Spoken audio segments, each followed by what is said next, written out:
Salve, salve! Seja muito bem-vindo ao Roda de Ginástica, seu podcast mais completo e sincerão sobre ginástica artística. Meu nome é Renan, estamos aqui hoje com o time completo, Alex, Felipe, Nádia. E aí, pessoal? Fala, Renan, boa noite. Tamo aí para mais uma. E aí, pessoal, boa noite. Vamos lá, mais uma vez aqui. Oi, meninos, mais uma vez. Vamos embora para mais uma. Isso aí, hoje nós temos uma entrevista muito especial com ele que já foi treinador da seleção brasileira, já foi head coach da Argentina e hoje está aí frente a um projeto muito interessante lá no Goiás, da MS Ginástica Artística, que é o Roger Medina. E aí, Roger, boa noite. Boa noite, pessoal. Boa noite a todo mundo que está ouvindo. E vamos lá. Maravilha. Vamos começar então, Roger, com a perguntinha que a gente faz para todos os entrevistados, praticamente, né? É, Porque assim, a gente sabe que você foi atleta, né, ginasta, e hoje você é treinador. A gente queria saber um pouquinho mais sobre a sua trajetória, como que você fez para chegar até esse momento aqui agora. Uhum. Eu vim do interior de São Paulo, né? De uma cidadezinha chamada Bauru. Uhum. E na idade dos 9, 10 anos de idade, a gente começa a procurar um esporte para fazer e tal. E, e aí meus pais porque queria que eu fizesse algum esporte para acalmar um pouquinho, e aí acabei fazendo judô. Aí eu fiquei mais ou menos uma semana fazendo as aulas de judô experimentais. E eu falei pro meu pai que eu tinha detestado, que eu não queria de maneira alguma e que aquilo lá não era para mim. E a minha tia, ela dava aula de ginástica artística em Bauru, pela prefeitura. E aí ela falou: "Ah, deixa eu levar ele um dia no ginásio, né, para ele ver como é que é, tal". E aí eu fui o primeiro dia assim, a hora que eu vi aquele mundo da ginástica do ginásio assim, eu fiquei encantado e olhava os meninos fazendo, quis copiar, quis tentar fazer igual. Aí fiz a aulinha básica lá, voltei para casa assim, parecendo que eu tinha já descoberto o meu mundo, né? Minha vida, na verdade. E aí no terceiro dia de aula, eu falei para minha mãe assim: "Não, mãe, eu preciso fazer flick, porque todos os meninos fazem, eu preciso aprender". E eu não sabia nem nada, né, assim. Aí entrei na aula, a primeira coisa assim, eu corri no colchão, saltei de costas e caí de cabeça. Aí eu saí de lá, fui pro hospital, coloquei aquele colar, cheguei em casa com um colar. Aí minha mãe falou assim: "Bom, eu acredito que ele nunca mais vai querer fazer ginástica". Aí no outro dia, no horário da ginástica, eu já estava prontinho para ir pro ginásio. Falei: "Mãe, eu vou assim mesmo, eu quero treinar, tal". Então assim, foi um primeiro momento assim que eu descobri a ginástica e vi que aquilo lá era para minha vida, né? Eu tinha 10 para 11 anos de idade. E com 6 meses de treino, eu já ganhava todas as competições municipais, tal. E depois de 2 anos eu fui para um campeonato paulista. Foi até no Pinheiro, se não me engano, há muitos anos atrás. E nessa primeira vez que eu apareci assim do nada, super precário o ginásio, né, em Bauru, tal, era de prefeitura, não tinha quase que nada. Aí eu já fui campeão de solo e salto. Então, o pessoal, os clubes de São Paulo chamaram a atenção, né, vendo aquele menino super talentoso, e tal. Eu era muito autodidata, assim, aí eu comecei a entender do esporte. Então, assim, era assim, eu via um vídeo, olhava lá o menino fazendo um mangueira, eu ia no outro dia no ginásio e tentava fazer igual. E porque minha tia não tinha conhecimento, tal, né? E aí eu fui convidado para fazer um teste. Na época era o Washington, no Ibirapuera. E aí eu fui para São Paulo, fiz esse teste num final de semana, e na segunda-feira já me ligaram falando que eu havia passado. E aí, com 12 para 13 anos de idade, eu fui morar sozinho em São Paulo. Eu morava no ginásio de Ibirapuera, tem aquelas arquibancadas, embaixo das arquibancadas são alojamentos, onde eles recebiam atletas do Brasil inteiro. É um projeto que chama Projeto Futuro. Então, tinha todos os esportes, pessoas que se destacam no Brasil todo, eles levavam para esse projeto. Então, com 13 anos eu já fui para lá e não tinha dúvida de nada que era a ginástica que eu queria para minha vida. E treinei até os 19 anos, até os 17 anos lá em São Paulo. E aí, com a estrutura da ginástica, tudo, né, era muito precário na época, não se compara aos dias de hoje. A minha família era uma família que nunca teve dinheiro, Então, assim, para eu me manter em São Paulo, treinando, morando sozinho, estudando sozinho, toda uma vida de adulto com uma criança de 13 anos era bem complicado. E aos 17 anos eu percebi que se eu não fizesse alguma coisa, meu pai não iria conseguir me manter, né, essa despesa a mais. Foi quando eu migrei para Ribeirão Preto com os 4 meninos da minha equipe. Um deles é o Wilton de Celli, o Batata, que dá treino pro masculino. E nós fomos para Ribeirão Preto, aí eu treinei mais 4 anos lá para fazer faculdade, tudo. E aí no meio da faculdade eu já comecei a ter uma tendência, assim, a ser treinador, porque lá onde eu treinei foi no COC, né, no Colégio Oswaldo Cruz, e e eu via, assim, a professora dando aula de ginástica, assim, e aquilo me encantava, assim, eu via as meninas, tal, aí eu pegava a boneca da minha irmã, eu tentava segurar a boneca, eu tentava ajudar, eu tentava ver como é que segurava para poder ensinar, e aí eu fui tendo mais contato como treinador, como, na verdade, assim, né, com uma vontade de ser treinador, e comecei a ajudar essa pessoa lá no em Ribeirão Preto, que é a Raquel. E aí finalizei a faculdade, falei assim, não, não quero isso mais, eu quero ser treinador, tal. E aí eu tive muita sorte, assim, porque eu era uma criança, né? Tinha recém saído da faculdade com 20 anos, e a primeira equipe que eu tive era uma equipe de meninas muito talentosas, né? A Laís Souza era dessa equipe, né? Com 8 anos de idade e tal, e eu com 20. Então, eu não tinha experiência, eu não sabia de nada, nada, absolutamente nada. Eu só tinha a vontade de ser professor. Eu queria ensinar. Então eu levava nessa época assim toda a minha experiência de ginasta, da minha situação autodidata, do que eu pensava que era correto e tentava passar para as meninas. E e isso deu certo, assim, num certo ponto, né? A, em 98 nós começamos a competir brasileiro, aí a gente já conseguiu ter resultado não tão expressivo com essas meninas, mas era um clube que já aparecia com bastante menina talentosa. E aí em 2000, com a vinda do Oleg para o Brasil, da minha equipe de 8 meninas, ele chamou 6 para morar em Curitiba. Então foi quando, assim, o primeiro momento em que eu percebi que eu poderia ser treinador, né? E aí, a partir daí, sim, que a minha vida deslanchou com a ginástica, onde eu tive mais apoio, mais estrutura técnica mesmo, e aí eu comecei a me aprimorar e seguir minha vida até hoje. Ah, que legal. Você era muito novo, né, quando você foi para São Paulo. Gente, eu não Era bem imaginaria, novinho. Eu, 11 eu, anos. eu era muito determinado, assim, eu sempre tive muita certeza do que eu queria, sabe? E a minha mãe, a minha família, assim, sempre me apoiou muito. Então, assim, ninguém nunca mediu esforços, né? Ah, ele quer, ele vai fazer. Não interessa o preço que se vai pagar, ele vai conseguir fazer. E aí, um detalhe super legal, assim, que eu acredito também que foi um divisor de águas e que talvez por uma opinião dos meus pais contrária à que foi, poderia ter me tirado da ginástica, porque com 17 anos, né, época de faculdade, eu queria ser dentista, né? Então, e eu nunca estudei, porque eu sempre treinei muito, treinava 5 horas, 6 horas, estudava à noite em São Paulo sozinho. Então, assim, de- raramente eu ia para a escola na sexta-feira. Só que assim, eu tinha muita facilidade com o estudo, então eu sempre fui um bom aluno. E quando eu finalizei os 17 anos, em Bauru tem a USP, né? A Faculdade de Odontologia da USP de Bauru é uma das referências do país. E com 17 anos eu prestei vestibular e passei em quinto lugar no vestibular. Aí era assim, o momento que eu ia falar, ele vai parar, vai estudar, porque é o que ele quer, integral, tal. E eu falei isso pro meu treinador, né, que eu ia para Bauru, tal, que eu ia estudar, que eu não ia mais voltar para ginástica, enfim. E meus pais me apoiaram. Só que assim, eu fiquei uma semana na minha casa, assim, e eles me viram numa tristeza tão grande que a minha mãe chegou a me perguntar, Roger, o que que tá acontecendo? Você tá feliz? Você não tá? E eu falei para ela, mãe, eu quero fazer ginástica, eu quero voltar para ginástica, eu não quero fazer isso daqui. Aí foi meus pais falaram, então você vai largar tudo isso, fecha página virada, volte para ginástica, vai para Ribeirão Preto e segue sua vida. Aí eu fechei, eu não fiz faculdade de odontologia, numa das mais conceituadas do país, né?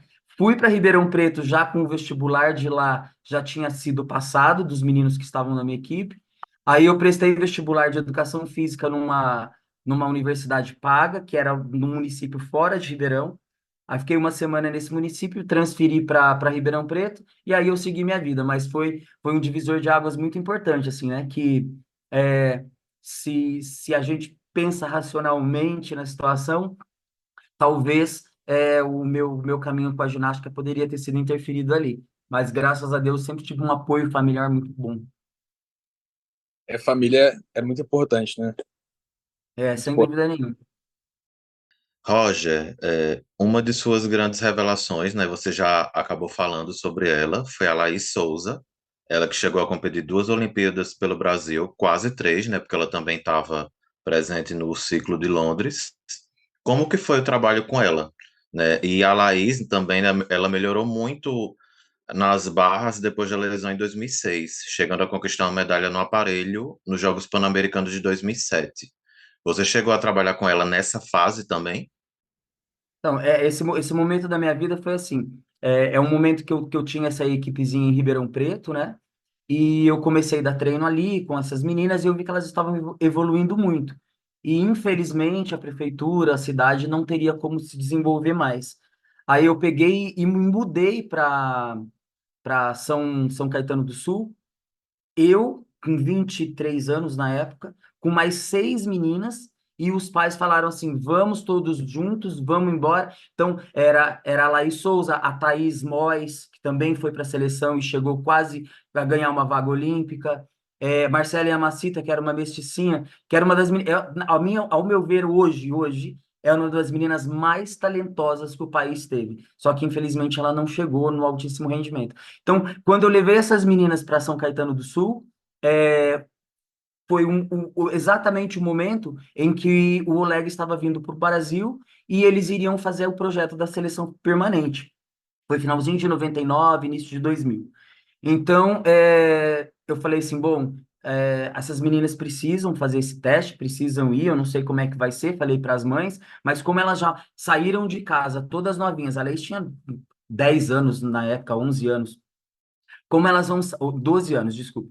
Como elas vão saíram de casa para treinar e querem isso para a vida delas, nada mais justo eu levá-las para Curitiba e elas fazerem esse teste para que, né, elas consigam dar sequência na vidinha delas. Então eu levei elas para esse teste, levei 6 meninas.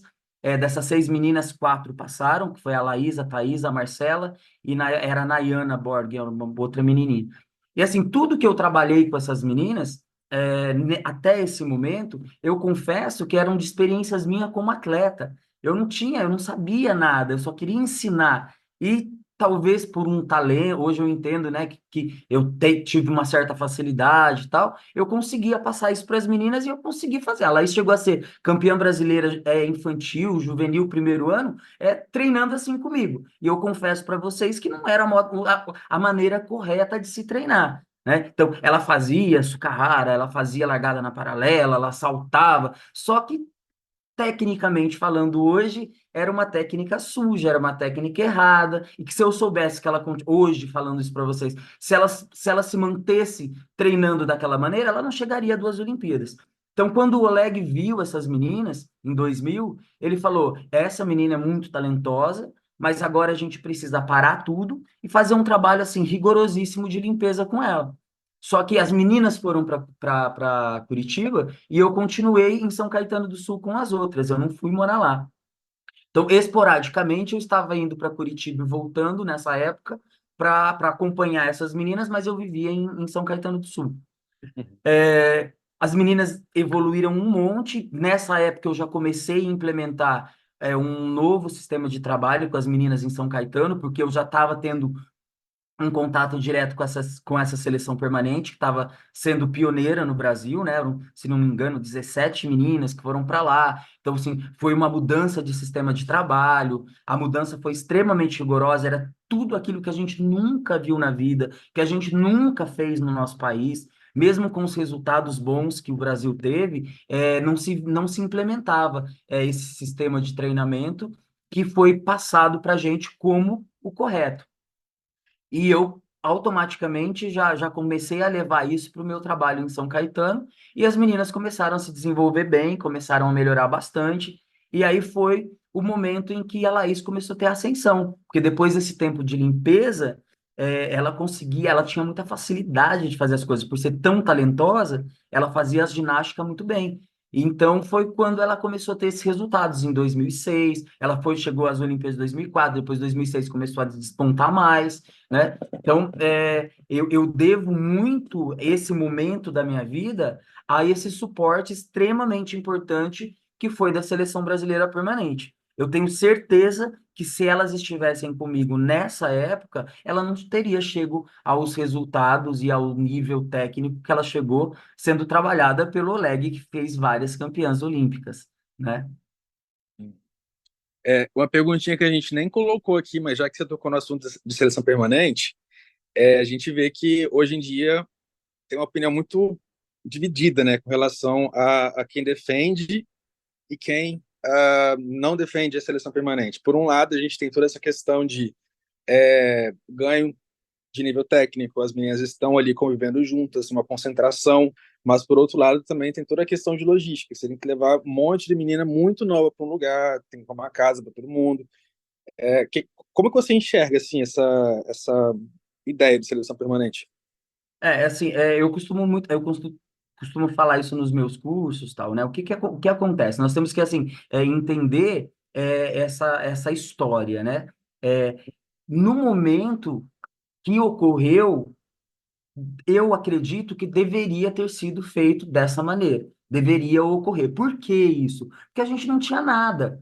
A gente não tinha treinadores bem capacitados. Nossa, claro que tinha treinadores que eu me espelho até hoje, né? No Brasil, e que fizeram excelentes trabalhos, com o Ricardo, o Kiko, tinha muitos, né?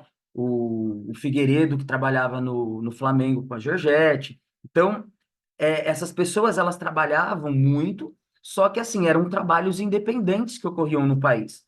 Tanto é que o país não era um país de representatividade na ginástica mundial. Nós tínhamos uma ou outra que se destacava uma época, mas a gente não tinha a representatividade que teve depois de 2004, né? Depois de 2008, né? 2008 nós chegamos à quinta melhor potência do mundo, né? Com Jade, Daiane, Laís, só meninas de altíssimo nome. Então, até esse momento, para a gente chegar a esse resultado, que era o objetivo do momento, o objetivo era mostrar um diferencial de trabalho que nunca foi feito no nosso país, para que as pessoas aprendam a fazer ginastas de nível de qualidade. Então, nesse raciocínio que eu coloco para vocês, nessa época, para mim é fundamental que tivesse assim. Elas precisavam estar juntas no mesmo local, os treinadores envolvidos que quisessem aprender precisavam morar ali, por quê? Porque se aprende por osmose, você tem que estar todos os dias do lado dos melhores, as meninas precisam acompanhar essa mudança de hábito, né? Essa cultura do esporte que nunca foi implementada no nosso país, ela tinha que estar sendo implementada dia após dia. Então, nesse momento, eu acredito que era um pensamento assim: paga-se qualquer preço para que se aprenda a maneira correta, né? Na época, vamos dizer assim, correta, de se trabalhar e fazer uma ginasta de altíssimo nível com Uhum. a técnica correta, com os alinhamentos corretos, com a postura correta, né? Então, isso aconteceu, isso é Uhum. fato. Só que o que aconteceu? Para a gente chegar à quinta melhor potência do mundo, nós pagamos um preço muito alto, que foi o que aconteceu. Então, muitas meninas lesionadas, muitas meninas descartadas, muitos treinadores descartados. Por quê? Porque foi um processo seletivo tão rigoroso, tão forte, que assim, a visão da pessoa que trabalhava, que era o Oleg, Irina e Nádia, era de se fazer o melhor possível para que se atinja o resultado.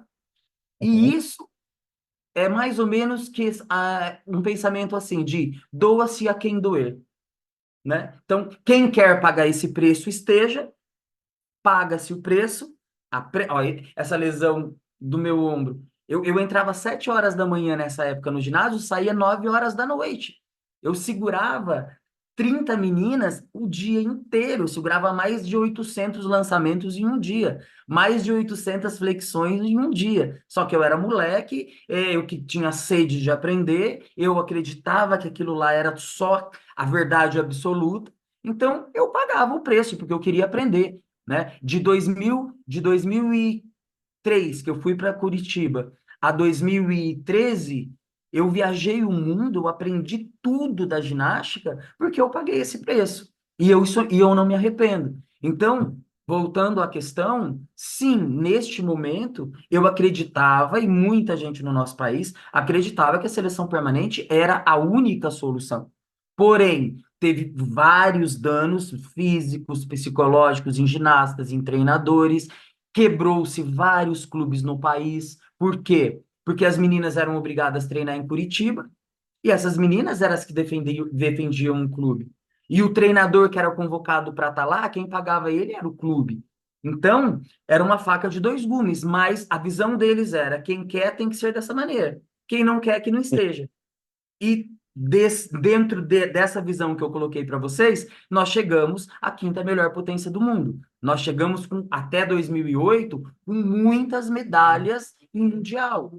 Nós tivemos a maior representatividade de número de ginastas de altíssimo nível no mundo.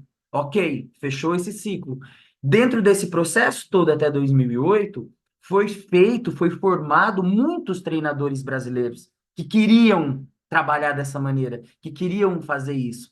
Aí, neste momento, nesse dado momento, eu acredito que se deveria voltar a um trabalho dentro do clube, porque o Brasil já havia capacitado, 8 anos, muitos treinadores brasileiros. E esses treinadores poderiam ser aproveitados para desenvolver esse trabalho nos clubes, onde eles iriam conseguir aumentar drasticamente o número de ginastas de base com uma qualidade técnica muito alta, né? A gente tinha 5, 6 treinadores que entregaram a vida nesses 8 anos para isso, né? E eu me incluo nisso. Então, no momento em que foi 2008, 2012, que o Oleg foi embora do país, que ele voltou para a Ucrânia, o Brasil deveria ter adotado o sistema de trabalho dos clubes. Mas o que, que aconteceu? Se restringiu mais uma seleção, né? Os treinadores já não queriam mais pagar esse preço, porque já viu o dano que foi causado. Ginastas que saíram de lá, que tiveram vários problemas, né? Que isso é fato, já não queriam mais estar lá treinando. Então, nesse momento, eu acredito que não era mais benéfico, que o Brasil deveria investir nos seus treinadores dentro dos seus clubes, né? Qual foi o maior motivo da ausência de todos os treinadores que viveram essa geração, que foi a minha geração? Eu fui o único treinador que me mantive no país, porque eu não queria trabalhar fora, mas todos os outros foram embora. Por quê? Qual foi o nosso raciocínio? Eu estava na seleção em Curitiba, pagando todo o preço e todos os outros também, de 2002 a 2010. Tudo que podia ter sido feito, todos esses treinadores fizeram para ficar bons, para ficar capacitados. No momento em que a gente esperou que fosse depositar as fichas na gente, para a gente construir, a gente tomou um outro balde de água fria, trazendo outras pessoas de fora para colocar a gente para trabalhar de novo. Então, isso foi muito ruim. A gente já não queria, a gente já não era mais criança, a gente já não estava mais iniciando um processo na carreira, a gente já queria criar uma carreira consolidada. E foi quando o Alexandre foi embora, a Kelly foi embora, o Ricardo foi embora, eu pedi para sair da seleção, pedi para sair do Sejim. Por quê? Porque a gente já não queria mais esse regime fechado. Eu sempre tive muita vontade de sair, de dar cursos, de dar capacitação, de levar às pessoas todo esse conhecimento que era super restrito, e eu entendo que tinha que ser assim na época. Só que dentro desse regime, eu nunca tive possibilidade de poder fazer um curso, de poder sair, de poder dar uma capacitação. Então chegou um momento em que eu falo totalmente contrário do que eu falei agora no início. Eu acredito que depois de tudo isso, nós deveríamos não ter mais uma seleção permanente, porque a gente já sabia todos os danos que a seleção permanente corria, né? A gente já sabia que não era fácil, que a gente já sabia que de 30 meninas iam sobrar só 10. A gente sabia que de 8 treinadores, 5 não iam querer. E a gente já tinha treinadores capacitados para poder fazer um bom trabalho fora de uma seleção permanente.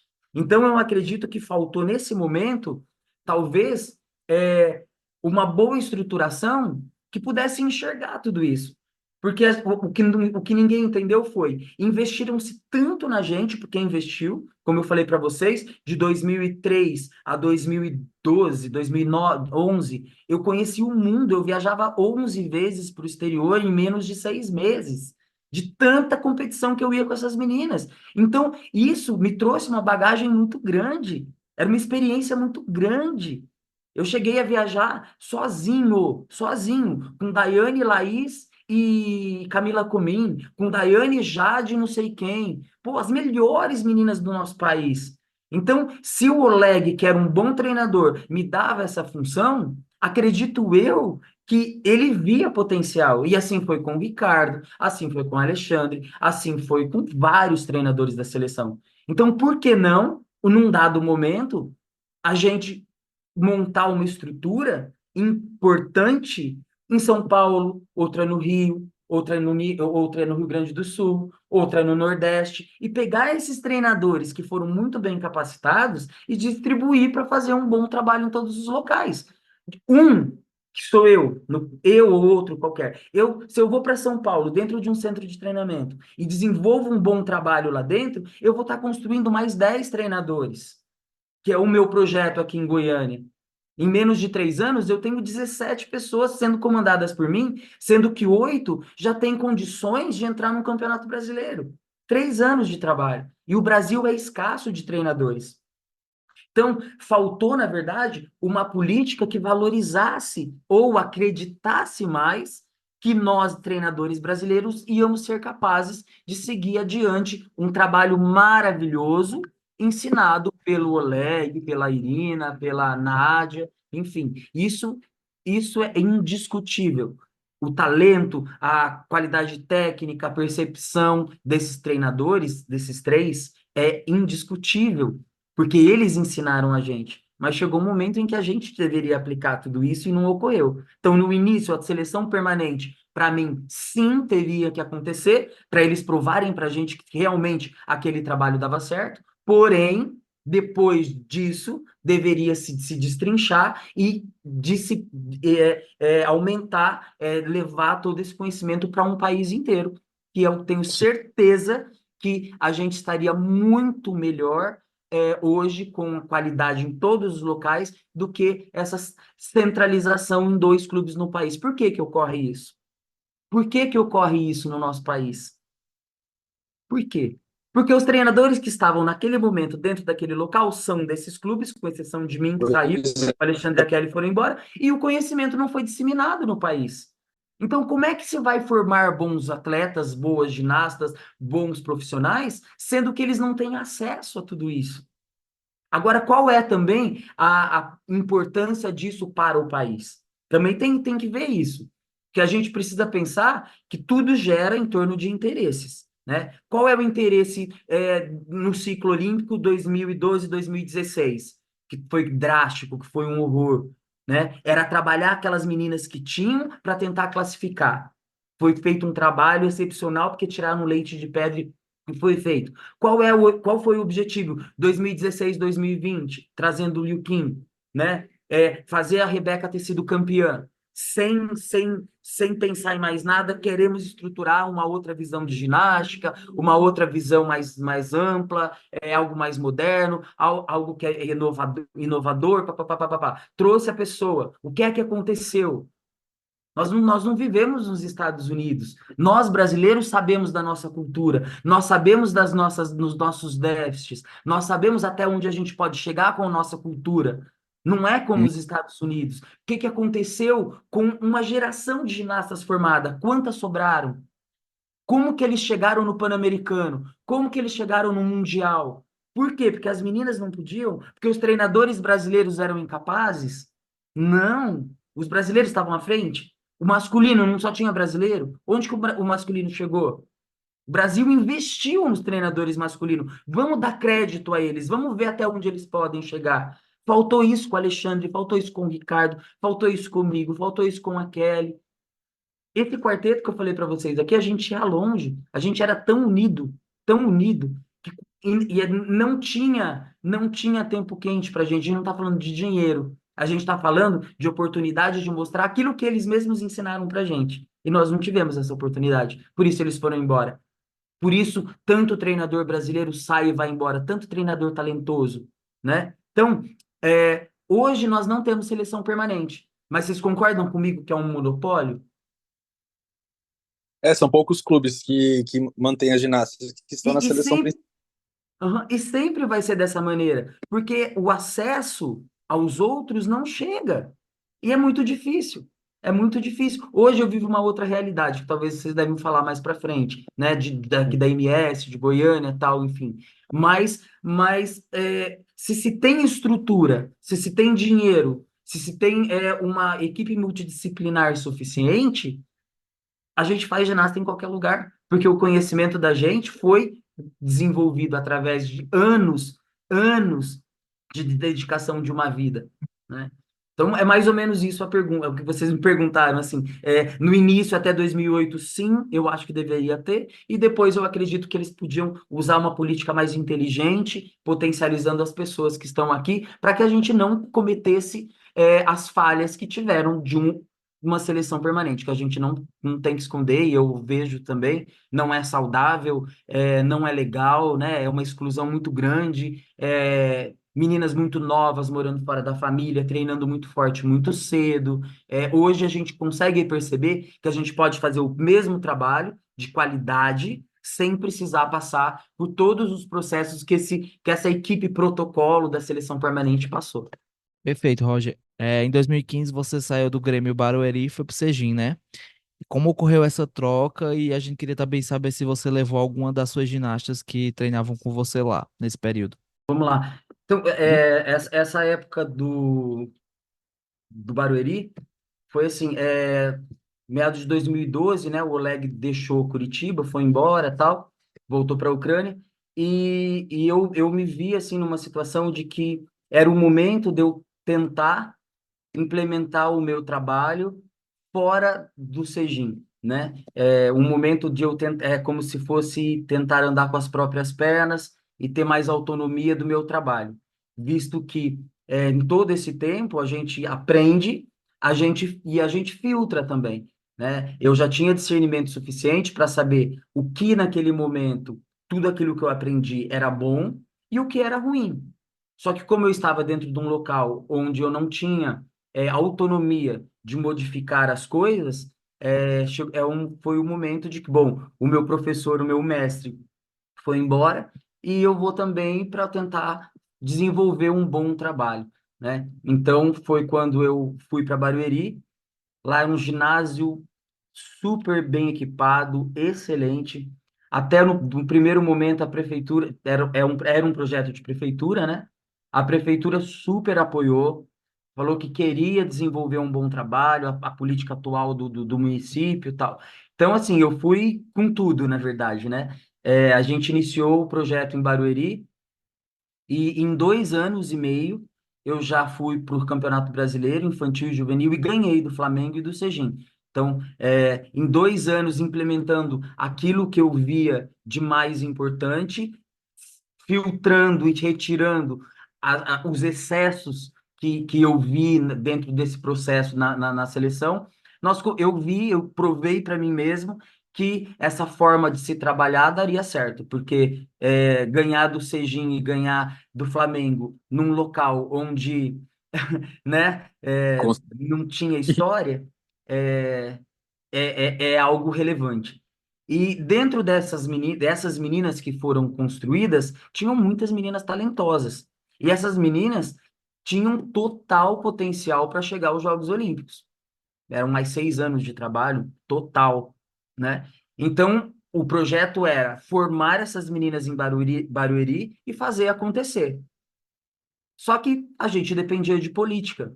E chegou um momento em que trocou o governo e o político que entrou não era apto a defender a formação de atletas. Ele queria massificação, ele queria quantidade. E eu fui, apresentei o projeto de novo para essa pessoa lá em Barueri, expliquei para ele. Falei: olha, a gente está no meio de um projeto, já temos meninas com título internacional, a equipe aqui está super desenvolvendo, a gente já está formando bons treinadores, bom coreógrafo, né? O Eduardo que trabalhou comigo lá hoje, ele trabalha na Austrália, uma pessoa super conceituada dentro da, da coreografia e que na época entrou para aprender. Então a gente formou muita coisa. Só que o secretário de esporte, ele foi claríssimo para mim. Ele falou assim: olha, nossa atual política não defende essa bandeira. Então, você está me pedindo algo que para mim não é importante. Daqui 6 anos ter duas meninas nas Olimpíadas, para mim pouco importa. E isso foi o que eu ouvi. Ele Nossa. falou: o que importa para mim hoje é que o ginásio esteja cheio de crianças, e isso para mim é o suficiente. Então, ele falou assim: eu vou fazer de tudo para você continuar aqui em Barueri, porque eu quero a sua presença aqui para fazer este trabalho. E eu falei: esse trabalho eu não quero fazer, porque foge de mim. Então, eu me vi, teoricamente, desempregado, com uma geração de meninas extremamente talentosas, de 12 anos de idade, 11 anos de idade, e sem um local para treinamento. Então, eu Uhum. falei assim: bom, eu consigo me virar fora da ginástica, eu posso fazer outra coisa, eu posso ir para outro local, eu posso sei lá o quê, mas as meninas precisam ter um bom clube.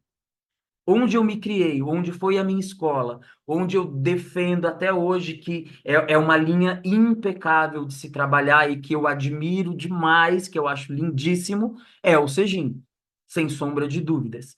É uma linha de ginástica que me agrada demais.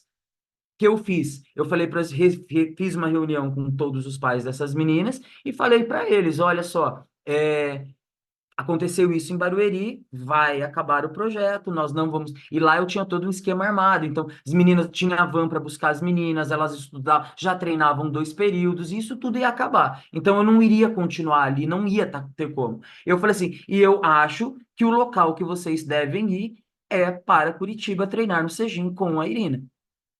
Falei com todas as letras. Finalizei essa reunião, peguei o telefone, liguei para Eliane e falei para Eliane, falei: olha, Eliane, tô com essas meninas, são meninas boas, eu queria muito enviar elas para aí, eu queria saber se você aceita essas meninas aí em Curitiba.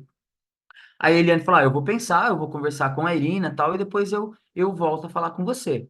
Aí passou 2, 3 dias, ela falou: Roger, olha só, o Oleg acabou de ir embora, a gente aceita sim as meninas, porque a gente tem estrutura, mas eu preciso que você venha junto, porque senão não tem como a gente trabalhar esse tanto de criança, só a Irina, a Carol, e não vamos dar conta. Então aí eu pensei bem, né, na situação e voltei para Curitiba em função disso. Então, em 2015, quando eu voltei para Curitiba, foi motivo número um, ter quebrado o Barueri, onde a gente estava super sólido. E aí, na situação de eu não ir, as meninas não poderiam treinar no Cegim, porque não iria ter treinador lá. Então, eu fui com as meninas, e aí eu acho que eu levei 6 ou 7 meninas na época. Toda a equipe juvenil que ganhou os 3 brasileiros seguidos todos os anos eram as meninas de Barueri, né? Somada com uma ou duas do Cegim. Então, em 2015, 2016, vocês verem resultados aí, o Cegim sempre ganhou do Flamengo, porque a gente tinha uma equipe muito sólida lá, inclusive no adulto a gente conseguiu ganhar, né? Então, a gente desenvolveu um trabalho muito bom de 2015 a 2018, se eu não me engano, no Cegim. E foi assim que eu voltei para o Cegim, e aí algumas meninas, eu acho que 6 ou 7, eu não me lembro o número, foram junto comigo lá para o Cegim. Você em 2017 participou do Mundial com a Thaís, né? Que é uma ginasta que ela participou da base ali do Sergipe, você trabalhou com ela bastante ali, e que ela é de São Paulo, inclusive. A gente queria saber de você como é que foi essa experiência de participar com ela ali, que ela foi sozinha, né, para aquele Mundial. Foi um Mundial individual, ela estava com a Rebeca lá, a Rebeca acabou se lesionando e ela foi a única brasileira que de fato competiu aquele Mundial. Para falar um pouquinho sobre a história da Thaís, eu sempre fui uma pessoa que eu valorizo muito como eu iniciei no esporte, né? Se eu não tivesse um treinador que me chamasse lá em São Paulo para eu fazer um teste, então eu sempre me preocupei em buscar talentos no país onde não se tem oportunidade e trazer Uhum. para a ginástica e tentar chegar ao nível que a Thaís chegou. A Thaís era de Ribeirão Preto, era uma menina que treinava num ginásio bem mal estruturado, né? A treinadora dela, eu sou padrinho do filho dela, então a gente tem muito contato. Legal. E ela falou, Roger, tem uma menina aqui que você tem que ver, ela é super talentosa, não sei o quê, tá. E só que é uma menina que não tem possibilidades, não sei o quê. Então eu estava em Barueri na época, quando eu vi ela, eu falei assim, essa menina é uma menina para ser campeã, sem dúvida nenhuma. Chamei ela para Barueri, ela morou na casa de outras meninas, exatamente como ocorreu comigo, né? Então, foi uma história da Thaís de, desde pequenininha, implementar na cabecinha dela que ela podia, que ela podia, que ela podia, que ela podia. Então, quando a gente foi para Curitiba, em 2015, ela já tinha sido já campeã brasileira infantil e ela já estava entrando já no juvenil. Então, ela já tinha uma estrutura muito boa de trabalho, né, de base e tal. Então, dali para frente, ela só iria evoluir. E no clube que tem a estrutura do Sejim, com bons treinadores, com uma boa assistência, ela evoluiu e chegou onde chegou. Essa fase da preparação do Mundial foi uma fase bem difícil para mim, assim, muito difícil, porque em função de todas esses golpes que eu tomei durante a carreira, de começar a Barueri, acabar a Barueri, depois ir para Curitiba, aí eu deixei minha casa e uma vida pessoal que você deixa para trás para dar treino para as meninas. Então lá em Curitiba eu não me vi dentro da equipe, mas eu me vi só como uma peça da equipe. Então, isso começou a me trazer muitos problemas, né? Muitos problemas. E então, quando eu cheguei no Mundial, eu estava assim, não medindo esforços para fazer o meu melhor com a Thaís, e eu tenho certeza que eu fiz, até o dado momento, né? Até aquele momento. E nós não conseguimos a medalha que a gente foi para tentar, né? Ficamos em quarto lugar e tal. Mas foi difícil para ela o momento em que a Rebeca se lesionou, porque o apoio dela ali, né? Ela por ser novinha, 16 anos, era a Rebeca, e do momento seguinte ela se viu sozinha. Mas a Thaís sempre foi uma menina muito fria, ela foi muito centrada. Então, assim, abalou, mas não justifica, né? Ela não conseguia. Eu acredito que para um primeiro mundial ela fez uma super competição. Nós não conseguimos um aparelho fechar o que era programado, que era salto, mas em função de outras situações, outros problemas, e não porque ela não poderia fazer. E voltando do Mundial, aí foi quando eu olhei para o lado assim, e pensei que já tinha dado o meu tempo no Sejim e na seleção também, porque aquilo já ia me trazer uma doença mental muito grande, eu já estava muito suscetível à depressão, a ficar mal comigo mesmo dentro do esporte, eu já não queria mais ginástica, aquilo que eu muito amava eu já não queria ver mais, porque foi um período muito pesado, né, para vocês entenderem isso. É preparar uma ginasta para mundial, ter que trabalhar num clube e fazer muita demanda dentro do clube durante 3 anos, e a responsabilidade de se fazer isso, porque eu levei meninas para lá com o intuito de treinar, então foi super pesado para mim. Aí foi o momento em que eu decidi sair de tudo mesmo, aí eu pedi demissão do Sejim, fiz uma carta explicando a minha saída do Sejim automaticamente da seleção, e foi uma questão de tempo para essas meninas que foram comigo pro Sejim se desmotivarem e aí pararem, ou ir para outros clubes, ou buscar outras coisas na vida. E aí foi uma geração que eu vi perdida, na verdade. É, a gente, inclusive, conversa muito no off sobre essa geração de Tóquio, né, que foi uma geração perdida de fato. A gente teve muitas ginastas ali, assim, fenomenais na época e que por algum motivo acabaram não dando continuidade. A gente, inclusive, vai fazer um episódio falando sobre isso. Os nossos seguidores estão pedindo aí bastante. Mas realmente foi É difícil porque elas não se viam parte do processo, né? Por ter Sim, outras meninas acima delas melhores, de 20, 22, 23 anos, elas não se viam parte do processo com 16, porque elas estavam se formando ainda. Então, faltou, ao meu ver, uma visão especial para essa geração, que era talentosíssima, Com certeza. e, e faltou alguém dizer para elas: a gente vai precisar de vocês, só não é o momento, né? Sim. Então, foi desmotivação em cima de desmotivação, inclusive dos treinadores que trabalhavam com essas meninas, porque eles entregavam uma vida para elas e, de repente, viu que essas meninas não eram cotadas a estar num processo. Então, para que valeria pagar todo o preço se elas não estariam no processo e se os treinadores também não estariam envolvidos? Foi bem complicado essa época, bem complicado mesmo. E a gente acabou entrevistando a Fabiana, né? A Fabiane, Fabiane que também estava, né, envolvida nesse período, né? talentosa, talentosa, talentosa, talentosa, habilidosa, garra, ela boa competidora, tudo, tudo. Ela até falou com relação a esse Mundial aí, que você estava com a Thaís lá no Canadá, né? E ela foi para E American Cup com a Irina. não, durante o Mundial, ela estava, salvo engano, no Sul-Americano, lá na Argentina, em Mar del Plata, foi Ah, certo. 2017. Aí ela falou: ah, foi uma competição muito boa, a gente estava lá no Sul, o Roger estava com a Thaís lá no Canadá, no Mundial, por isso mais ou menos a mesma época, né? Isso É, foi na mesma época. legal. E você chegou a comentar também que você achava que poderia, que mais ginastas nesse Mundial com a Thaís poderia ter um impacto positivo, né? Ah, como é que você enxerga assim, a importância de ter uma equipe coesa para o desempenho da ginasta? Na verdade, é uma base que elas têm de apoio uma com a outra, né?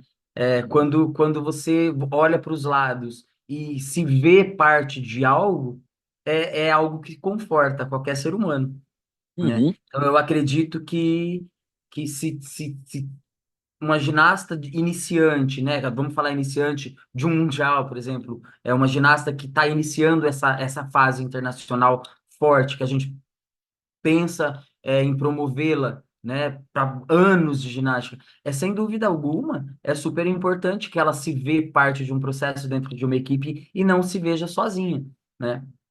E com essa geração, isso aconteceu muito. Teve um sul-americano, eu não me lembro que competição que foi. Foi eu com a Thaís e a Bia, que era uma menina do Flamengo. Duas meninas só. E a gente tinha uma geração de quase 20 meninas no país, que poderia estar mandando uma equipe, que poderia estar investindo em mais meninas, né? Potencializando isso nelas, de que elas são parte de um processo. E eu acredito que a somatória de todos esses deixa para depois, fez com que todas elas se desmotivassem. Então, sem dúvida nenhuma, essa união ela faz parte, porque percebe-se agora como eles estão investindo na equipe, quando as meninas viajam em equipe, viajam todas. Se tem 5 meninas e 5 clubes diferentes, todos os treinadores estão, né? Isso é uma modificação que está sendo feita agora de uma visualização de erros passados, onde treinadores abandonavam porque sempre eram exclusos desses momentos, onde ginastas abandonavam porque poderiam estar e nunca estavam, né? Então, eu acredito que hoje a nova reformulação da CBG, o novo formato, ele está, ao meu ver, muito bem estruturado quanto a esses tópicos. Né? Eles estão dando importância a essa visão de inclusão de mais ginastas, de inclusão de mais treinadores, né? Eu acredito que é o caminho. E Roger, assim, a gente sabe que a participação do Brasil naquele Mundial de Stuttgart em 2019 foi bem traumática, né? Quem sabe se um trabalho diferente tivesse sido realizado com essas meninas, o Brasil teria conquistado aquela vaga, né? Porque a geração era muito talentosa. E até É, hoje, né, se comenta muito sobre isso. Quantas ginastas daquele período se aposentaram? Que, na verdade, tudo se relaciona a sistemas, né? É o momento, é aquilo que eu falei, qual é o interesse do momento, qual é o momento que se produz, né? Então, o momento em que essas ginastas foram preparadas para 2019, eles implementaram um sistema de trabalho que é nítido, né? É óbvio que não deu certo, né? porque chegaram no último momento com 3 meninas fazendo solo, porque todas as outras estavam machucadas, né? Isso é gravíssimo para um país que é escola de formação de ginastas, né? Para Total. um país que é referência na ginástica artística. Então, é uma visão totalmente distorcida do que é o país perante aos olhos do mundo, né? Elas estavam no Mundial ali. Então, eu estava na Argentina nessa época e me choquei, na verdade, porque eu olhei assim com pena, porque tanto trabalho, tanta gente boa envolvida, não merecia ver e nem passar, que principalmente as meninas que competiram, né? Pelo amor de Deus. Você imagina se chegar no Mundial com 3 meninas e ainda rezando para uma não se machucar, porque senão você não finaliza a competição. Então, Uhum. foi algo grave que eu acredito que foi um divisor de águas para que eles revissem todo esse processo e tentassem transformar e modificar para que isso não ocorra de novo. Mas, sem dúvida alguma, esse momento 2019 era um momento onde o Brasil poderia se destacar, assim, anos-luz, né? Só que as ginastas tinham que estar sadias, tinham que estar inteiras, né? Física e mentalmente falando, né? E isso deveria ter sido um cuidado é, mais fino, mais primordial para que as meninas chegassem, né? Respeitando a experiência de várias, respeitando a história de cada uma, né? Então, quem está dentro, eu acredito que saiba falar melhor. Essa época eu já não estava mais no país, então, assim, eu falo com vocês como uma pessoa de fora também, né? Sim. Porque é uma visão que eu tive de fora que qualquer treinador, qualquer pessoa leiga sabe que é uma falta de estruturação ou de prioridades que, que fizesse com que elas não chegassem a esse nível. É, o Brasil naquele ano começou ganhando da Rússia por 6 pontos, né, na DTB, por equipes. Não faz sentido nenhum a gente chegar no Mundial e ficar de fora dos Jogos Olímpicos e a Rússia ser vice-campeã mundial com uma equipe pior do que a equipe que foi pro DTB. Então, assim, tava. Realmente, foi uma situação bem complicada ali. Eu acredito, assim, na verdade, a gente trabalha com planejamento, a gente trabalha com Sim. periodização, né? A gente trabalha com, tem que pensar realmente nesses históricos individuais das meninas da seleção. Quais foram as meninas lá no início que fizeram com que o Brasil ganhasse da Rússia, quase ganhasse da Rússia, ganhasse da Rússia? Quais eram essas meninas? Qual é o histórico de lesão de todas elas? Qual é a particularidade de todas elas para que chegasse lá no Mundial em outubro, todas elas sanas? E não fazer um treinamento e vamos ver quem chega. A gente não pode se dar o luxo disso. A gente não vive nos Estados Unidos, que a gente tira uma menina que soma 56 e coloca outra que soma 55.900, né? Nos Estados Unidos é assim. Tem 6 meninas, a sexta soma 56, a sétima soma 55.9, a 20ª soma 55. Aqui não, aqui a gente tem aquelas que somam aquilo e depois a outra soma 40, né? Então, faltou isso, acredito que faltou equipe, na verdade. Assim, falando particularmente, sem taxar nada e sem julgar nada em ninguém, para quem está de fora, eu acredito que faltou união, faltou equipe e faltou bom senso em relação às meninas que estavam na equipe. Em 2018, você assumiu o cargo de head coach da Argentina. Conta pra gente como foi que aconteceu esse convite, como foi o trabalho que você desenvolveu lá. O que aconteceu em 2018, como eu te falei para vocês, né? Eu estava assim bem debilitado mentalmente falando em relação à ginástica, né? Então eu defini para uma sanidade mental melhor que eu saísse do Sejim, que eu pedisse demissão da seleção, de tudo que eu trabalhava, e nesse momento eu não queria mais ginástica para mim. Eu tenho umas outras coisas, né, fora, e eu iria tocar minha vida de uma outra maneira.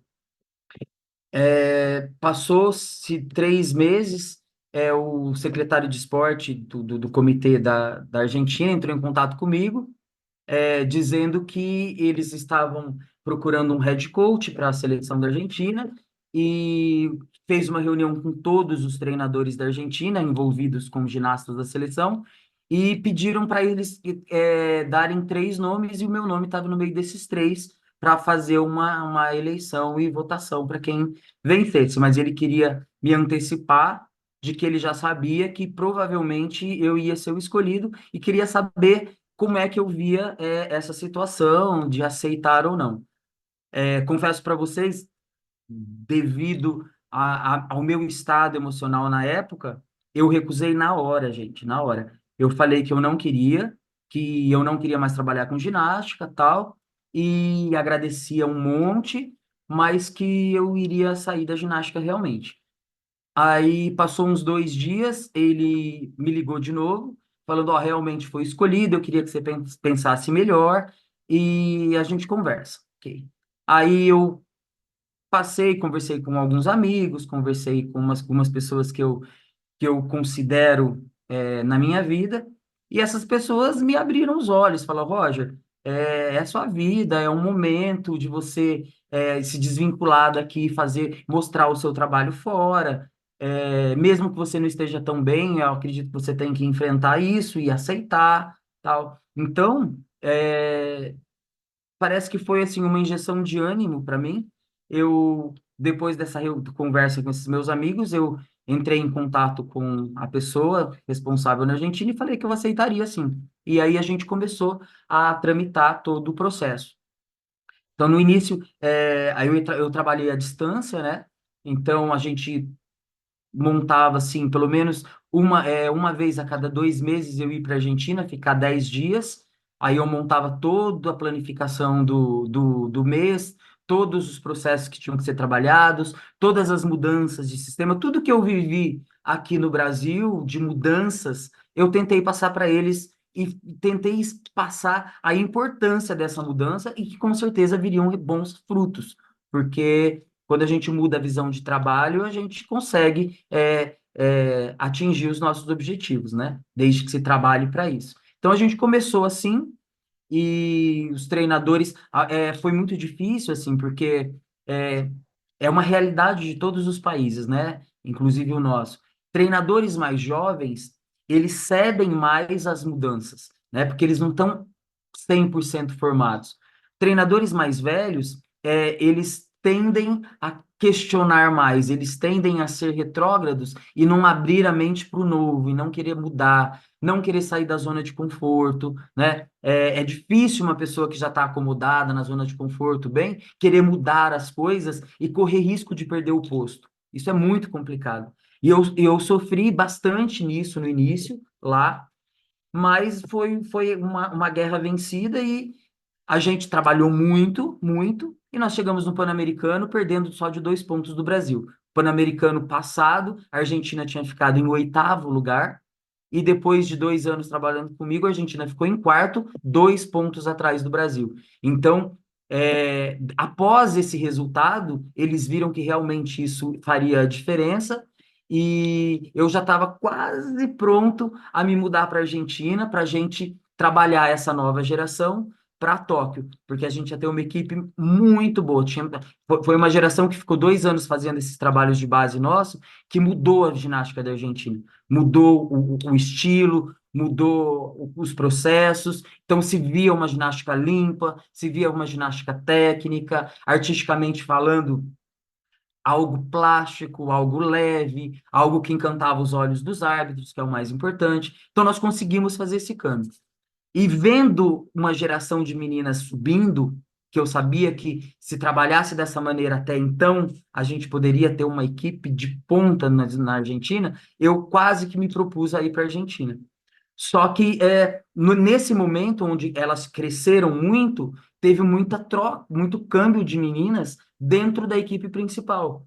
Por quê? Meninas mais velhas já não estavam mais conseguindo fazer o que as mais jovens faziam. E aí esses treinadores que precisavam sair da zona de conforto para tentar modificar esses trabalhos, eles não queriam fazer isso. Então, eu tive, de novo, mais problemas em relação a isso.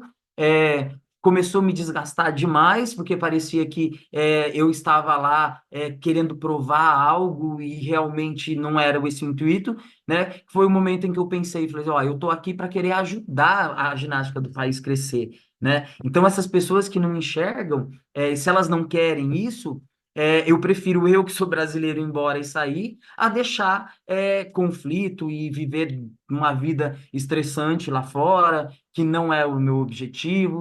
E aí, então, depois de 2 anos, eu resolvi não assinar o novo contrato do novo ciclo. Então, eu falei que eu ficaria os 2 anos até o Pan-Americano do Rio. Aí, no Pan-Americano do Rio, a gente já finalizou o contrato, e aí eu já retornei ao Brasil, porque eu já prestava assessorias aqui em Goiânia. Então, nessa época, eu estava trabalhando como head coach na Argentina e também dava assessoria já em Goiânia na reformulação do projeto daqui, que era uma visão totalmente diferente de um trabalho de seleção.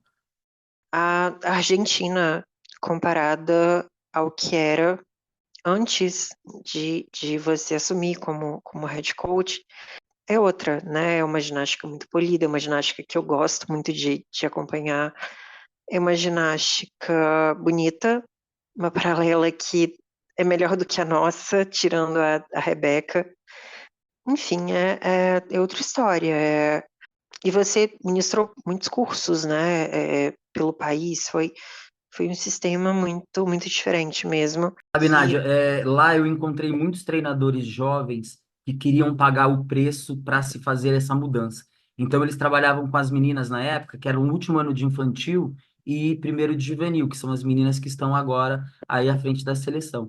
E eram meninas extremamente talentosas, comparadas assim ao talento da Jade, ao talento da Rebeca. E o que eles precisavam realmente era pagar esse preço que o Brasil pagou lá atrás com a seleção permanente, de fazer esse câmbio drástico e se manter esse trabalho, que não é fácil. Não é fácil, gente. Quando a gente fala desse trabalho bem estruturado, de excelência, que visa mesmo melhorar os detalhes da ginástica, fazer com que a ginasta faça as coisas com perfeição, com leveza, né? Com plasticidade. Isso dá muito trabalho, gente. Muito trabalho. Não é para qualquer um. A gente tem tantos bons treinadores que não trabalham dessa maneira, porque se prezasse a trabalhar dessa maneira, a ginástica, não estou falando do Brasil, estou falando de vários locais, a ginástica seria outra no mundo. É que a gente só quer ver o imediatismo, quer as coisas para ontem, quer acelerar processo, e aí acaba morrendo na praia, né? E exatamente isso era a Argentina, né? Existiam bons treinadores, boas ginastas, boa estruturação dentro do país, mas eles não tinham uma organização dentro da seleção, não tinham um sistema, não havia uma pessoa que ditasse regras. E aí fica muito difícil, porque quando cada um faz aquilo que quer, não tem um líder. E aí todos tendem a puxar para o lado dele. Isso é natural do ser humano, né? Se eu tenho um, você tem outro, outro tem outro. E aí a gente precisa escolher um só. E a gente não tem um líder para que escolha, é óbvio que a gente vai defender sardinha para o nosso lado. Isso é natural de qualquer ser humano, né? Então, quando lá na Argentina a gente colocou esse processo de sistema, de obrigatoriedade de se fazer um direcionamento de treinamento, isso foi muito modificado. E a longo prazo a gente viu os ônus desse trabalho que esses treinadores eles reconhecem demais. Eu fiz grandes amigos para a vida na Argentina, grandes amigos. São pessoas assim extraordinárias. é um trabalho que eu admiro muito. Assim, os meninos estão de prova, porque no Twitter eu tô direto Sim. postando sobre elas. E, assim, é algo que, como eu falei, eu queria ver no Brasil. Eu acho que, de uma forma mais geral, o seu trabalho, os seus conhecimentos fazem muita falta, apesar de a gente já ver algumas, né, sementinhas florescendo e tal, enfim, surgindo. Mas, ô Roger, só queria mencionar, na verdade, que 2019 foi um ano assim que a gente viu a ginástica da Argentina mudar da água para o vinho, né? É, eu acompanho a ginástica há bastante tempo, desde aquela época da Celeste Carnevale, da Aylen Gonzalez, lá em 2005, e ver aquela Argentina em 2019, naquele PAN, que você estava à frente delas ali, ficar em quarto lugar, tão perto do Brasil, e vencendo o México, que foi assim, uma coisa muito legal. Inédita. O México é uma equipe tradicional da ginástica nas Sim, Américas, né? sim. E a Uhum. Argentina não batia o México em Jogos Pan-Americanos desde 1995, quando elas foram medalhistas de bronze no PAN de Mar del Plata. Então foi algo realmente histórico. E outra coisa que eu queria destacar é essa safra da Argentina que estava muito promissora, né? A Martina Dominici, que ela foi quinta colocada no PAN de Lima, no individual geral. Sim. Ela A pegou várias. Magistrate. A Maristrati, ela é outra que eu queria mencionar também, porque ela, ela era uma ginasta no PAN e ela foi outra ginasta totalmente diferente no Mundial. Você conseguiu colocar muita D nas séries dela, principalmente no solo. Achei muito legal, muito bonitinha. Ela me lembrou muito a Flávia, o jeitinho dela assim no comecinho, sabe? Exatamente. Uhum. E outra coisa legal, a Dominique, ela competiu, não sei se você acompanhou ela nessa competição. A gente estava até em dúvida com relação a isso no off aqui. 2018, aquele Pacific Rim, você chegou a trabalhar com ela para aquela competição ou não? Aham, eu estava trabalhando com elas à distância, mas não, eu não acompanhei elas na competição. Ah, sim, porque ela foi super bem naquela competição contra as americanas. Ela não ganhou medalha, porque assim, só fazendo um apanhado geral aqui, o pessoal que está ouvindo, Pacific Rim é uma competição para países que têm litoral pacífico ali, né? A Argentina, ela não está nesse grupo de países, então assim, a Dominique não pôde ganhar medalhas, mas ela foi a terceira colocada É. no individual geral. Ela foi, acho que, a segunda ou terceira colocada no solo. Na trave, ela foi a segunda colocada. Então, numa competição como os Estados Unidos, ela sair com esse resultado foi muito expressivo. Ela ficou na frente Aham. do Grace Callum em duas provas. Ela E o estava Grace, muito limpa, né? Nessa época, muito limpinha, muito técnica, muito certinha. eu torci muito para a Argentina conseguir uma vaga para Tóquio ali, viu? Mesmo que o Brasil não classificando, eu queria muito que elas tivessem conseguido. Pena que elas erraram também, chegou no Mundial, né? É aquela questão de experiência, mas enfim, vamos ver aí. Aham. Roger, enquanto você trabalhou na Argentina, né, houve uma polêmica envolvendo a Aylen Terabini, que é uma ginasta de lá que hoje está naturalizada pelo Quirguistão. E ela chegou a postar no Instagram um texto falando sobre o assunto. E a gente queria saber de você, sua versão da história. Como foi que isso aconteceu? Contasse um pouco pra gente sua versão dos fatos. Esse foi um dos motivos de eu não reassinar o contrato com eles, né? Porque o que acontece é que é exatamente o ponto que eu havia falado anteriormente. Quando os treinadores eles são postos à prova e eles precisam sair da zona de conforto para que eles tenham o posto que eles que tinham, isso acaba que mexendo muito com o orgulho das pessoas, né? E foi o que aconteceu com a Tarabini, porque ela é uma ginasta de altíssimo nível na Argentina. Ela sempre teve grandes relevâncias, mas estava vindo uma geração atrás dela. E no momento em que essas meninas, a Magistrate e outras mais, evoluíram e começaram a disputar a vaga com ela, começou a ter muito conflito interno dentro do país. E eu, como head coach, tenho o dever de ser imparcial nas escolhas das meninas na equipe, né? Então, quando nós fomos para o Mundial, onde ela não, de maneira alguma, fez os quatro aparelhos, isso foi algo muito afrontoso para ela. Então, ela não aceitou essa situação, ela começou a usar de outros artifícios, assim como várias ginastas do mundo fazem isso e fizeram isso com outras pessoas, e, na verdade, não chega a lugar nenhum, porque as pessoas começam a brigar por algo que é fatídico, contra resultados não há né? Não tem o que fazer, né? Então, se a menina não tá entre as quatro, ela não tá entre as quatro e acabou, ela não vai fazer, é óbvio, cabe a ela aceitar ou não. né? E se não aceitar, ela também não tem o que fazer, porque existe uma hierarquia que deve ser respeitada.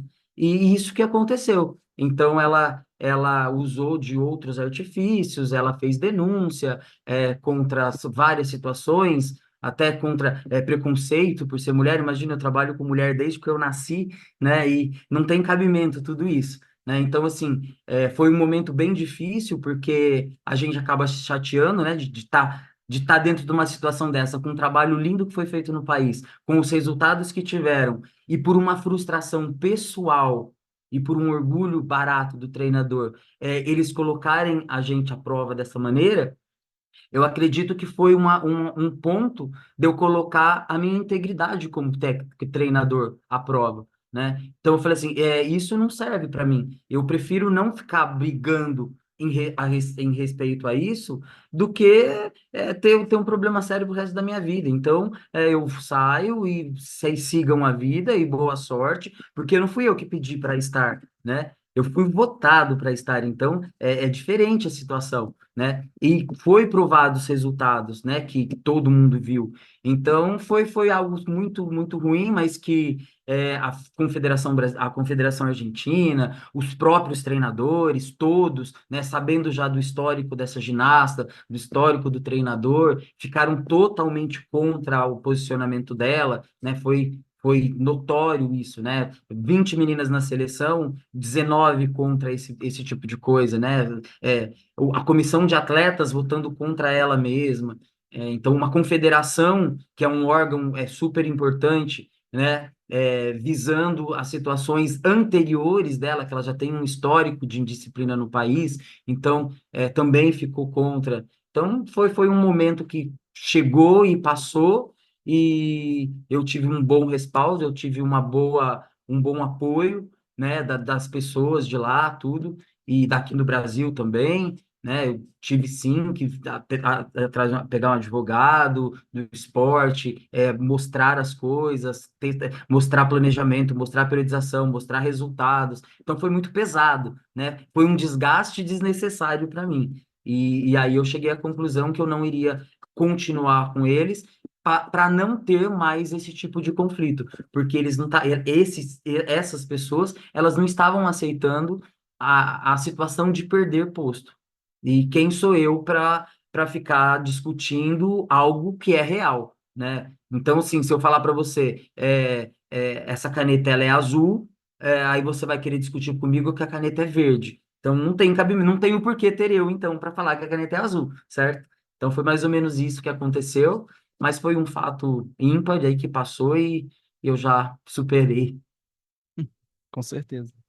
Que bom, né? Porque assim, a gente ficou sabendo na época, saiu reportagem e tal, a gente ficou sabendo que ela teve que pedir desculpa a você por conta de toda a mídia que ela armou por conta da situação. E, Foi muito chato, assim, sabe? é, Foi desagradável demais, porque, na verdade, gente, assim, se vocês pegarem histórico de meninas no final da carreira, que não querem perder o posto, elas sempre cometem esse tipo de coisa, sempre tem um culpado, a sempre tem um carteirada. motivo para ela não estar, nunca é ela mesma, né? Isso a gente teve em vários locais do país, inclusive no Brasil já, né? E é natural. Só que as pessoas, para não fazerem isso, elas precisam ter treinadores que são éticos. Se eu Uhum. tenho uma ginasta que eu sei que já não está mais no ponto de estar onde está, eu vou conscientizar a minha ginasta de que aquele momento passou. E tá bom, e tá ótimo, e tá tudo bem. Agora, se as pessoas não têm ética, não têm esse comprometimento da verdade, aí fica difícil. Aí a gente trabalha com o ser humano, aí não tem o que fazer. Por isso, tantas inverdades que correm nos bastidores da ginástica de todo o mundo, né? Não é diferente na Argentina, não é diferente no Brasil, Sim. é de todo o mundo. Algumas são verídicas, né, que a gente sabe, outras não. Agora ela tá lá no Quirguistão, né? Postou foto até com uniforme e tal, mas é um país que não tem ginasta nenhuma, então assim, ela vai ser a única lá, né? Quando ela começar a competir, se ela Boa começar. sorte para ela que É, tente mostrar o que ela quer mostrar e vida que segue. vida que segue, isso aí. Isso aí. É sobre. Eu ainda concordo que, com todo respeito, ela não era generalista. Ela era muito boa de Nem um pouco. tradição e é isso. Desculpa falar. Ah, Não, assim, Tá, depois. ela era uma ginasta que teve história no país, né? Então, quando não sim. tinha ninguém, era só ela. Então, ela se destacava com aquilo que ela fazia. Mas a gente sabe que é uma ginástica suja, a gente sabe que não tem artístico, e a gente sabe que não adianta só ter acrobáticos, se você não sabe ter uma boa música, uma boa flexibilidade, uma boa apresentação artística, né? Então, tudo isso junto. Quando a gente faz um trabalho de excelência, a gente não preza só uma coisa, a gente preza o montante. Então, a gente preza aquilo que os árbitros querem ver. Então não adianta a menina fazer uma nota de 6,30 na trave e tirar 10 sem queda. Imagina se cai. Não adianta tudo isso, né? Então o bom treinador, ele é tático, né? Por isso que os bons treinadores têm bons resultados, porque eles são táticos. A ginástica é puramente tática, né? Matemática. É você Uhum. calcular e quanto que você ganha em cada elemento, quanto você perde, Exatamente. e assim por diante. Agora a gente tem uma nova safra liderada pela Mainardi e a Raya. Você acha realista pensarmos em duas equipes sul-americanas nos Jogos de Los Angeles? Eu, particularmente, não acho, mas, enfim. É.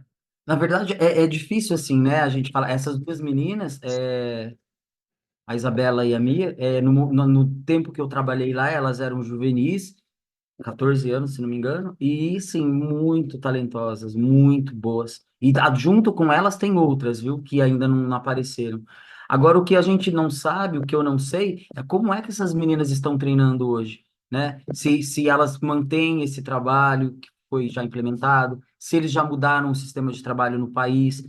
Então, tudo isso vai influenciar para os resultados futuros, né? Então, é bem difícil, assim, de longe a gente falar sobre o que possa vir a acontecer, sem saber como é que essas meninas vão estar sendo preparadas, né? A gente tem que pensar assim, que o talento é um dos itens importantes na formação da atleta para o resultado. Agora, junto com o talento, a gente tem várias outras coisas que também fazem parte de um bom processo para que elas tenham bons resultados. Lá é seleção permanente ou é clube? Então, lá na época que eu estava, a gente fazia clube, né? E eu acredito que ainda assim, mas sob supervisão de um head coach, né? Então, eu fazia toda a planificação mensal, todos os processos de camps, os camps tinham que ser cumpridos certos requisitos. Então, a gente impunha regras para que eles seguissem uma diretriz de trabalho parecida uma com a outra. Agora, Perfeito. hoje eu não sei como é que está funcionando assim. Hum. Se eles colocaram alguns treinadores em específico para dirigir as categorias e como é que eles fazem essa planificação, aí, aí eu não sei. Te confesso que Não, eu hoje perguntei. minha vida em Goiânia está tão preenchida com os projetos que a gente tem aqui que, olha, me falta tempo para acompanhar bastante coisa, sabe? Vira corrida é complicado, né? Mas você que tá num projeto aí com um monte de menina, né? Você já forma ginastas há uns bons anos e teve a oportunidade de trabalhar com Oleg e com Alexandrov. Como você julga o impacto desses treinadores no seu jeito de ensinar ginástica? Eu falo com toda a propriedade, assim, que toda a minha bagagem técnica veio do Oleg, né? Ele é um treinador, ele foi, né, um treinador muito perspicaz, conhece ginástica, conhece técnica, conhece talento, possibilidades, assim, de olhar para uma ginasta, e foi um mentor, assim, que eu tive que eu tenho certeza que tem 80% de mim hoje, né? Eu sou adepto à ginástica russa, ao estilo russo, com muitas variáveis que eu hoje que eu doso, né? Eu acredito que aquela plasticidade, né? Aquela beleza, aquela execução perfeita, aquela linha maravilhosa, ela não vem à toa, né? Então tem muito trabalho para que se faça isso. E, e eu vivi na pele, né, muitas situações de excesso de trabalhos dessas situações, as quais lesionam as meninas. É muito trabalho de balé na barra, muitos chutes, muitos saltos ginásticos, muito, e que acaba sendo desnecessário esse monte de coisa. Então, eu filtrei muito, mas 80% do que eu sou foi do Oleg. Com o Alexandrov, eu trabalhei muito pouco, né? Eu estava com aquela geração onde não foi tão bem aproveitada, junto com outros treinadores, outras ginastas. Eu vi muito ele trabalhando com as adultas, eu não tive tanto contato direto com ele, né, direcionando, na verdade, os treinadores. Mas eu confesso particularmente que a visão de trabalho e a forma como o trabalho que o Oleg fazia o que me agrada e que mais valeu a pena e que realmente, para mim, tem algum sentido. Perfeito. Ainda nesse assunto, Roger, fora o Eleg, assim, você tem algum outro treinador que inspirou seu trabalho, que dita aí como é que você guia suas meninas atualmente? Olha, eu passei por muitos clubes, né? Assim, então, em 2000 eu fui para o Flamengo, né? Eu fiquei 2 anos lá no Flamengo. Esses 2 anos, a Jade tinha de 10 para 12 anos, então ela ficou muito tempo comigo nessa época, praticamente comigo. E eu vivi muito ao lado da Georgette, né? E a Georgette, ela tem uma escola de ginástica super particular dela, que dá Lindíssimo. certo, e é uma conhecedora, assim, de balé, de detalhes ímpar.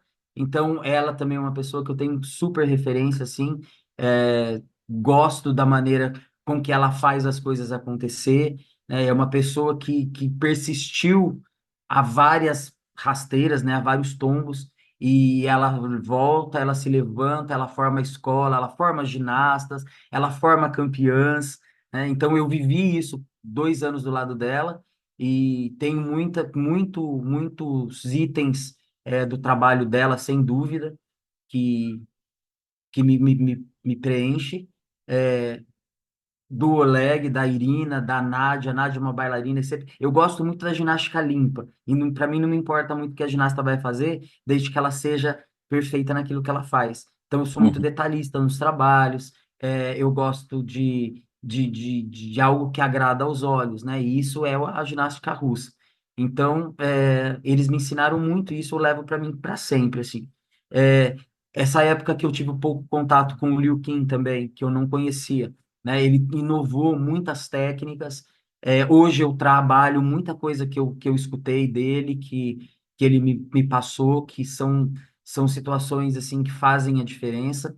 Mas eu consigo, eu pondero um pouquinho, porque assim, o que ele trabalha é para o alto rendimento, né? Para o alto nível, né? E hoje a minha realidade aqui é formação de ginastas, potencializando aquilo que elas têm de melhor, independente de onde elas vão chegar. Então, muitas das coisas que eu vivenciei com o Liu Qin para um processo evolutivo para uma menina do altíssimo rendimento, eu não consigo aplicar aqui, em função disso, né? Agora, já todos os processos que eu tive do início da ginástica russa, eu consigo fazer com qualquer menina, com qualquer nível, porque são situações possíveis que vão potencializar a melhor execução daquilo que elas fazem, não importa o que elas fazem. Mas eu também sou muito adepto da escola russa. Eu gosto bastante. Você mencionou a questão da Georgette, que tem uma base muito boa de balé. Teve uma vez que eu tive a oportunidade de ir no Flamengo, né, representar o Roda de Ginástica lá, uma visita lá. Ela colocou a gente para fazer balé, acredita? Falou assim, ó, vocês querem falar de ginástica? Vocês vão ter que aprender o balé, porque a ginástica começa no balé. O balé é a base da ginástica. Isso aí a Georgette falou, ela bateu nessa tecla 500 vezes, e a Mil gente vê vezes. a diferença das ginastas dela, né, as novinhas, para as outras. Assim, o Brasil tá mandando uma equipe para IESULO agora pro torneio de 7 meninas, 6 estão no Flamengo. Então, assim, tem alguma coisa diferente ela faz ali, né? Isso aí fica muito nítido. Ela tem um perfil de guerreira, assim, sabe? Além do conhecimento ímpar, eu falo com todas as letras, eu sou fã, assim, dela como pessoa, sabe? De história, de superação, de formação, né? E ela não se vitimiza, ela arregaça as mangas e vai fazer acontecer. Ela é uma pessoa que tem um conhecimento muito grande de ginástica, muito grande. E algumas pessoas não conseguem enxergar isso ainda, sabe? E o valor que ela tem de ter feito ginástica de alto nível no Brasil, numa época onde a estrutura era precária, né? O que ela fez é algo assim que ela era espelho na época que eu treinava. Eu olhava aquilo e falava assim, um dia eu quero ser isso. Um dia eu quero ver essa mulher de perto. Um dia eu preciso ver como é que ela faz, porque era assim algo surreal, né? Ver as meninas, vamos falar da Luísa Parente competindo na Olimpíada, onde a gente vê aquele monte de menina boa e a brasileira lá. Então, e ela mostrava ginástica à altura, né? A Luísa Parente foi medalhista de Pan-Americano, não sei quantas medalhas. E isso foi numa época do Brasil que não tinha estrutura, que ela Sim. fazia porque ela corria atrás, porque ela tem talento, porque ela buscava artifício, ela trazia cubano, ela trazia o Marcelinho, não sei quem. Então, ela sempre foi uma pessoa articulada, né? E isso é exemplo positivo no nosso esporte, né? Você vê, ela saiu do Flamengo, o Flamengo deu uma baixa, aí ela entrou na seleção, aí ela saiu da seleção, voltou para o Flamengo, agora o Flamengo é potência, acabou o Brasil, né? A gente vê, o único local hoje que é escola de ginástica é o Flamengo.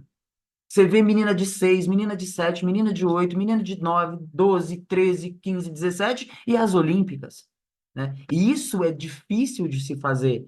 Isso é o valor que um bom treinador tem que ter, sabe? Um bom administrador, né? Fora o conhecimento dela que é ímpar, que eu tiro o chapéu sempre, sim.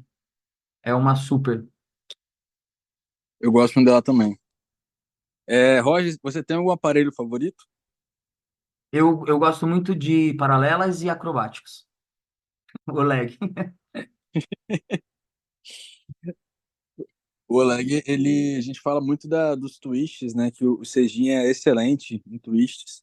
É muito herança do Oleg, né? Porque a gente até É, postou, é. né? Nossa, eu era apaixonado de ver ele trabalhar assim essas coisas, porque ele fazia tanta coisa assim que nem passava pela minha cabeça e depois dava tudo certo, tudo assim, parecia um quebra-cabeça, sabe? E tudo se encaixava assim que me motivava a estudar, me motivava a aprender. Eu queria ficar o tempo inteiro ali vendo como é que ele faz para ensinar um twist, um duplo twist, e aí depois um duplo estendido. Nossa, como era muito legal assim ver. E eu acredito que foram as coisas que eu mais filtrei assim dele foi essa parte mesmo das bases, né, das barras que são importantíssimas e dos acrobáticos. Uma ginasta boa acrobata, ela vai ser boa na trave, ela vai ser boa no salto, ela vai, né? Sim, Eu sim, acredito sim. que a acrobacia e as paralelas é a ginástica artística feminina, fora a parte artística, óbvio. Você teve alguma competição que você considera assim favorita, que você mais gostou de participar? Por mais você de participar, eu acredito que foi o mundial. Foi assim, foi algo que foi super tenso, mas foi um resultado de um trabalho de muitos anos e de muita dedicação, assim. E uma realização no esporte? Eu acredito que foi o ano que eu consegui ser campeão brasileiro infantil por Barueri. Foi assim, foi algo que a gente trabalhou demais, porque foi um momento assim que eu precisava provar para mim mesmo que eu sabia andar com as próprias pernas Uhum. e eu consegui fazer a união dessas meninas muito grande assim para a gente treinar 2 períodos e num local que não tinha cultura de esporte tão bem acentuada.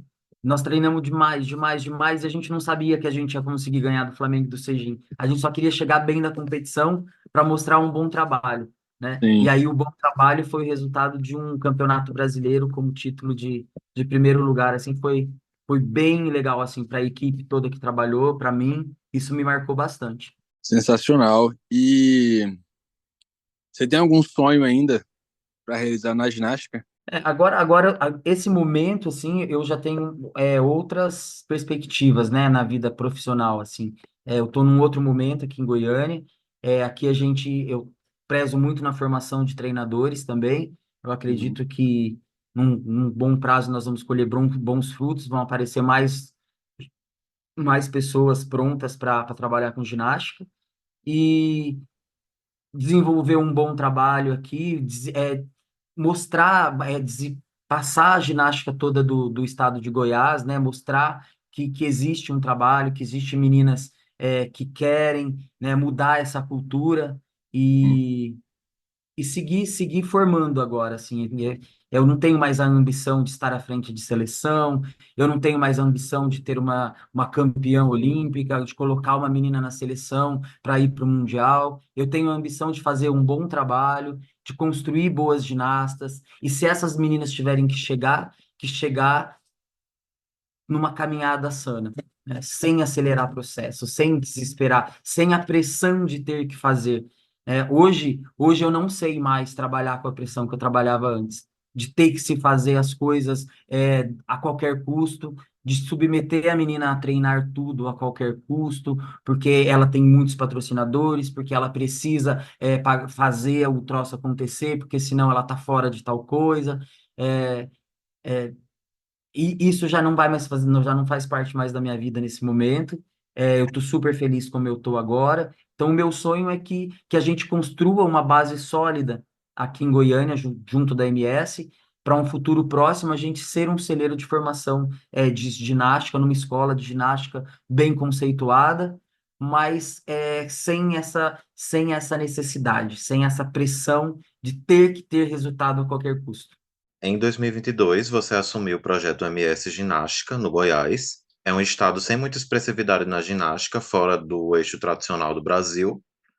Você pode contar um pouco mais sobre essa iniciativa? Vocês estão presentes em outros estados hoje também. O objetivo de vocês é o alto rendimento ou a popularização do esporte em si? O primeiro momento que o Mário Sérgio, que é o CEO da MS, entrou em contato comigo, ele queria implementar o processo de treinamento dentro do grupo da MS, né? Já Uhum. tinha muitas unidades aqui no estado de Goiás, já tinha fora do estado também, e pretende uma expansão muito grande dentro do país. Nós temos duas vertentes dentro da MS. Uma é a massificação do esporte. Então, a gente quer 1.000, a gente quer 2.000, a gente quer 3.000 crianças fazendo ginástica, independente de onde elas vão chegar. Então, isso a gente quer levar para o país inteiro. A gente quer fazer uma diferença, mostrando que a ginástica é possível para todos e com bons profissionais capacitados para trabalhar. Uhum. A outra vertente é o processo formativo da ginasta para competições, que é o que eu sou diretor técnico de todos os processos. Então, a gente potencializa essas meninas na melhor maneira possível para que elas atinjam o melhor nível possível dentro das particularidades delas. A gente não vai forçar a barra para formar uma ginasta. A gente vai querer fazer um trabalho de qualidade. Nós temos hoje meninas já de 8 anos que está 2 anos no projeto que já tá mostrando uma escola de ginástica característica do que eu trabalho, né? Mas nós temos muitas ginastas nesse projeto, quase 100, que começaram aos 13, aos 15 anos e que também fazem ginástica e que também têm a preocupação da limpeza, de fazer algo relevante e que satisfaça ela. A importância de tudo isso para a gente aqui é mostrar uma outra face da ginástica artística. Porque o que acontece? Na maioria dos clubes de grande representatividade, as ginastas treinam para ser campeãs de um brasileiro, para chegar à seleção. E quantas meninas chegam no país? Por isso é tão precário a quantidade de atletas praticantes, porque a gente só visualiza ou só embute dentro da cabecinha delas que se serve para o esporte se tiver resultado, né? E não é e o nosso projeto aqui é totalmente oposto a isso. Então a gente trabalha assim com a mesma excelência, com a mesma qualidade que eu prezo. A gente tenta fazer o melhor trabalho possível, tento capacitar os profissionais. A gente tenta fazer com as ginastas o melhor trabalho possível, só que dentro da nossa realidade. Nossos ginásios não são bem equipados, espaço físico é pequeno, nenhum deles tem tablado 12x12. Então, dentro desse processo, dentro disso, dessa nossa realidade, a gente tenta potencializar o melhor possível. Se daqui 2 anos nós vamos ter meninas prontas para ganhar um brasileiro, nós vamos estar aptos a isso e nós não vamos fugir disso, mas fazendo esse caminho tranquilamente, da maneira que tem que ser feita, e não acelerando o processo ou tentando fazer de uma maneira com que a gente cause danos nesse caminho. Né? Eu não pretendo fazer 2 treinamentos aqui, eu não pretendo colocar uma menina de 9 anos treinando 5 horas por dia, né? Eu pretendo fazer tudo aquilo que a evolução de hoje mostra para a gente que deve ser feito, né? Hoje já não é mais como antes, as pessoas já precisam ter outras coisas. A gente não consegue colocar na cabeça que a vida é só ginástica, a vida é só treinar a qualquer preço, a qualquer custo. Então, eu acredito que aqui a gente consegue administrar bem isso e por isso que eu estou feliz, por isso que eu estou bem, porque quando a gente não trabalha sob essa pressão do resultado excessivo, a gente consegue relaxar e se desenvolver melhor. Sobre o que você falou, eu acho bacana que, apesar de não ser um trabalho totalmente voltado para alto rendimento, para aquele treinamento cansativo, maçante, pesado, estejam aparecendo meninas com potencial. Eu já estou acompanhando, porque eu curto, né? Então, eu queria só citar mesmo a Tawane. Eu vi alguns stories dela, ela fazendo algumas coisas no track. A Ana Clara, se não me engano, Maria muito Clara. novinha, ela teve uma lesão, né? Mas com potencial enorme. Eu fiquei, tipo, chocada, né? Infantil e tal, fazendo duplo. E a Lara, se eu não me engano, ela é muito forte fisicamente, né? Uhum. Na verdade, assim, né? São meninas que estão treinando diariamente comigo, né? Todos os dias, tal, e que não tem como não evoluir, né? Só que assim, Nádia, a gente vive uma realidade aqui em Goiânia diferente das outras, né? A gente não tinha fosso, nossos aparelhos não são importados, nós não temos solo 12x12. Então, assim, eu, como treinador, tenho que respeitar todos esses processos e tentar potencializar o que essas meninas têm de melhor dentro da nossa realidade, né? Elas são meninas, essas 3 meninas que você falou são meninas extremamente talentosas. Que se estivesse treinando comigo desde os 6 anos dentro de um clube onde tem toda a estrutura de um Sejim, hoje elas estariam na seleção, as 3, né? Por quê? Porque são talentosas. Certeza. Agora, o que eu preciso entender aqui é que eu não posso querer fazer o que eu deveria estar fazendo com elas dentro de uma estrutura que vai lesioná-las, né? Então, eu tenho a Sim. preocupação de tentar passar todas as bases importantes que elas precisam, né, para que elas comecem a ficar prontas. E se num dado momento a gente melhorar toda essa estrutura, elas vão estar prontas para fazer algo de maior relevância. Então, agora a gente está construindo um outro ginásio de 600 metros quadrados, né? Então vai ter tablado, vai ter um fosso maior, vai ter mais traves. Então a gente já vai dar um passo adiante, com certeza elas provavelmente já vão evoluir mais, mas é Que aquilo que eu falei, bacana. tudo no seu tempo, né? A Maria Clara, o ano passado, com 12 anos,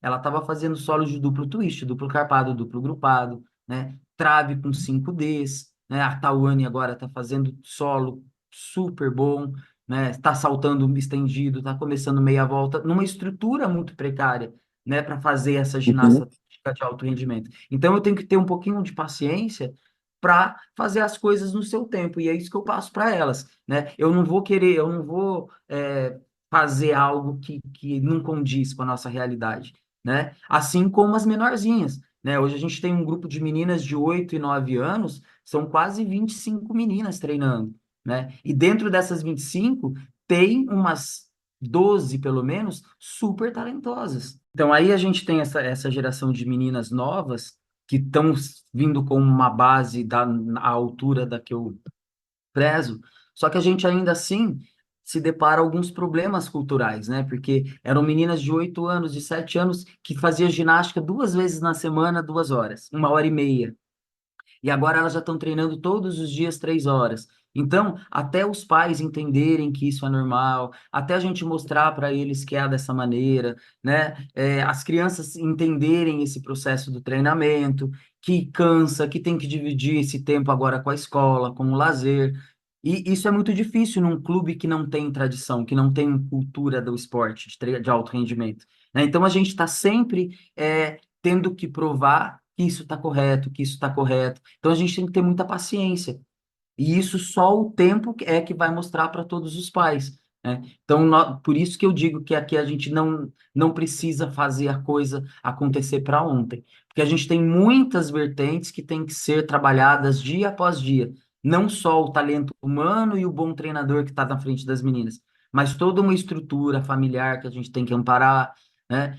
Toda uma estrutura física, agora multidisciplinar, que a gente está tentando correr atrás, porque é tudo particular, então é super complicado. E a gente sabe que a ginástica é um esporte caro, né? Agora o Mário tá construindo esse outro ginásio. Então, é uma despesa muito alta, né? Os 600 metros quadrados, quanto custa cada colchão, fazer um fosso grande. Às vezes, para uma estrutura de um clube de grande representatividade, não é nada. Mas para um clube privado que está começando a ginástica de alto rendimento, isso é um fator super complicado para se resolver. Então a gente tem que correr atrás das situações. Eu quero sempre estar levando elas para as competições, sempre falo isso para elas, né? Elas treinam tanto, não importa o nível delas, eu quero que elas vivenciem as situações para que elas estejam nesses momentos satisfeitas com aquilo que elas estão fazendo. Então a gente não tem patrocínio, muitas delas não têm condições de viajar, então, a gente está num processo super retrógrado quanto a ter que correr atrás de dinheiro para viagem, dinheiro para inscrição, dinheiro para uniforme, dinheiro para isso, dinheiro para aquilo. Por quê? Porque é uma entidade privada que não tem ajuda do governo. Então, a gente bate também na ponta da faca nesse ponto. Então, os desafios nossos aqui estão sendo muito grandes, muito grandes. Mas a satisfação é maior do que todos esses desafios. Então, a gente está super feliz. Eu estou super satisfeito porque o Mário é uma pessoa assim que ama o esporte, que não mede esforços para que o estado de Goiás cresça na ginástica. E então eu estou ao lado realmente de pessoas que querem disseminar a ginástica no país. A gente fica muito feliz em ouvir esses relatos, porque a gente acaba brigando muito também para que a ginástica chegue em todos os lugares. Iniciativas como essa são fundamentais para que dissemine a ginástica aí para todo mundo, esse esporte que a gente ama e que a gente quer cada vez mais brilhar e que gente apareça, que gente faça sucesso e que todo mundo aí no Brasil possa ter a possibilidade de, quem sabe, um dia vivenciar essa experiência que a gente já vivencia aqui, seja dentro ou fora do ginásio. Sabe, assim, quanto mais praticantes nós tivermos, independente do nível, mais talentos vão aparecer, né? Certeza. Mais ginastas vão ser passadas adiante para a seleção. Então, quando a gente está à frente de um projeto como esse, paralelamente, a gente está contribuindo com a ginástica do país.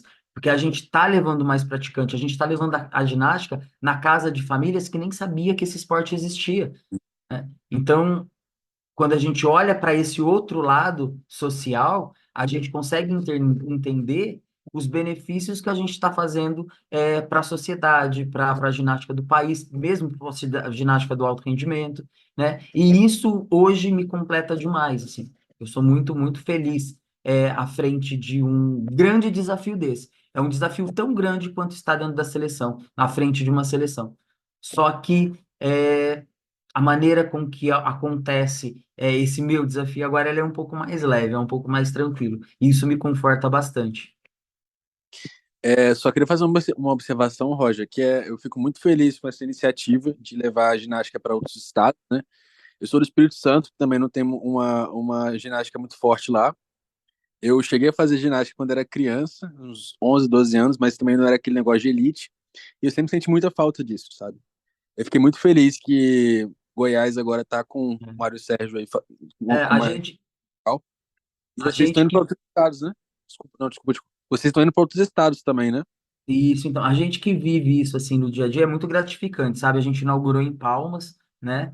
Sim. E é assim, é ver o olho brilhar das pessoas assim que tá tendo acesso a esse tipo Uhum. de coisa, sabe? Agora recentemente também no Recife, é, o pessoal já está super apoiando, super quer. O Nordeste é super sim, super carente da atenção da ginástica. O pessoal ama demais o esporte, demais. E o esporte não chega a todos.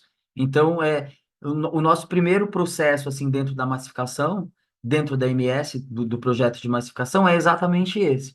A gente tentar, você vê, agora a gente está indo para torneio nacional com 100 crianças, 120 crianças, meninas que treinam 3 vezes por semana, a gente leva lá com petit base. Por que isso? Porque, de certa maneira, a gente está inserindo a ginástica dentro da família. Então, esses pais, eles vão passar adiante.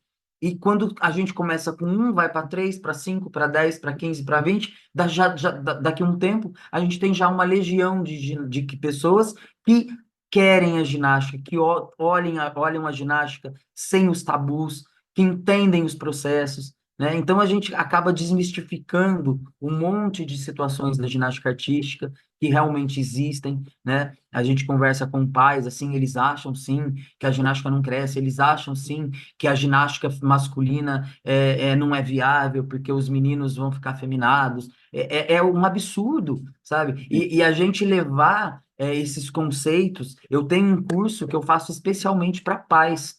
Eu dou um treinamento para os pais de tudo que acontece na ginástica, do porquê de treinar 4 horas, por que que uma criança de 7 anos tem que ficar 3 horas dentro do ginásio, todas as habilidades que a gente tem que desenvolver. Isso não gera impacto, isso não gera dano psicológico, isso gera saúde mental, isso gera saúde física, vai preparar a ginástica para a ginasta para qualquer esporte depois. Vai preparar um adulto mais saudável, um adulto mais forte, mais resiliente. Então, é, é só benefício, né? E o nosso objetivo com o projeto é exatamente esse: mostrar para essas pessoas que a ginástica traz benefícios, independente de se chegar à seleção brasileira ou não.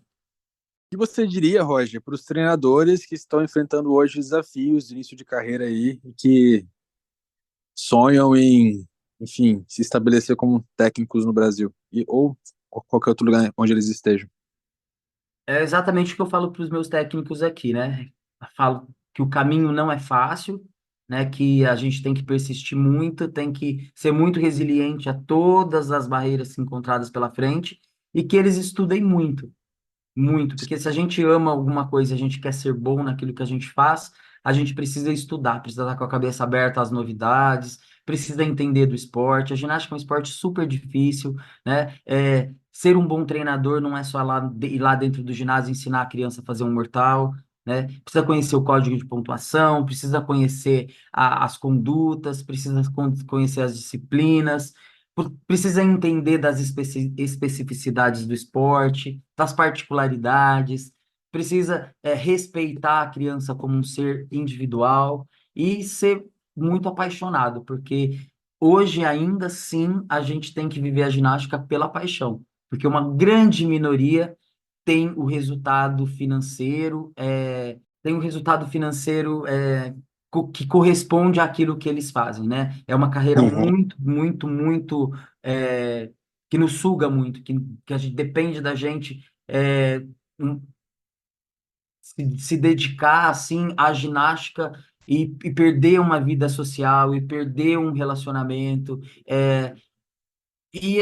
O treinador precisa ser resiliente. Então, que ele entenda que isso tudo é normal e que ele estude e que ele seja apaixonado eternamente pelo esporte, porque senão uma hora ou outra a pessoa desiste, larga e vai fazer outra coisa. É, você falou isso, eu lembrei muito da entrevista que a gente fez com a Filipa Martins, a ginasta de Portugal.